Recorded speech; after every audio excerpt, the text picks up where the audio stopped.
cut will probably not come until May at the very earliest. We're joined now by senior mortgage broker Sally Mitchell. Sally, good morning. Yesterday, middle of the show, Nick and I were breaking the news. Inflation 4% down to 3.4 and saying, what does that mean for the pound in your pocket? Obviously, majority of that centres on mortgage rates, 5.25%, 15 rises, a couple of flattens. People were hoping there would be a drop. What's the news? What's the truth about this? I think we're going to have to wait a bit longer. I'm sorry to break it to you over your breakfast this morning, but yeah, May at the earliest. I would hazard actually probably a bit later in the summer. It's just not enough for the Bank of England to make that monumental move to lower. You'd think it would be. I mean, 4% to 3.4, lovely. But it just needs to be sustained. And they think that perhaps the back half of this year, the inflation rate might go up again. So what would be worse than holding it at 5.25 would be reducing it only to put it back up again in about 3-6 months' time. Do you feel, Sally? I mean, we talk incessantly, Nick, don't we, about renters being ripped off, how difficult it is for this generation to get on the property ladder.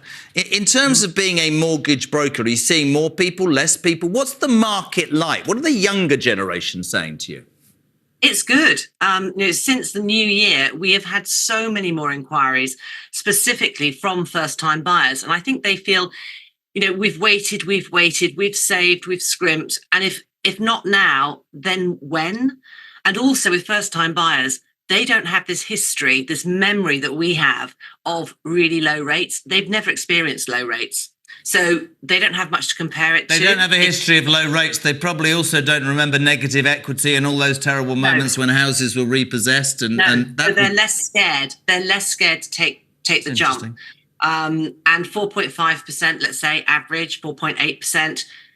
With a hefty whack from mum and dad, Bank of Mum and Dad for gifted deposit, always helps. They're thinking, well, if I can afford it, then it's just something I'm going to have to pay.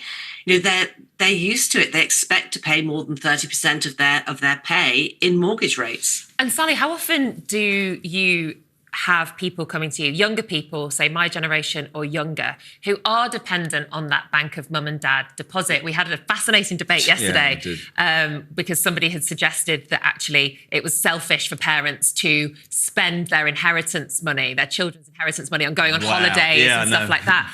But in reality, are you seeing a high proportion of people who are absolutely dependent on that Bank of Mum and Dad deposit?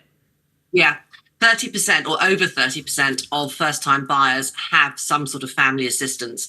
And it's now not just mum and dad, it's granny, granddad, sisters, brothers, sometimes even employers get involved. There are some schemes for that. It seems impossible for people, especially if they're renting, to actually save enough for the deposit. Average deposit is £55,000 for a first-time buyer. That is crazy money to be able to try and save. It's almost impossible.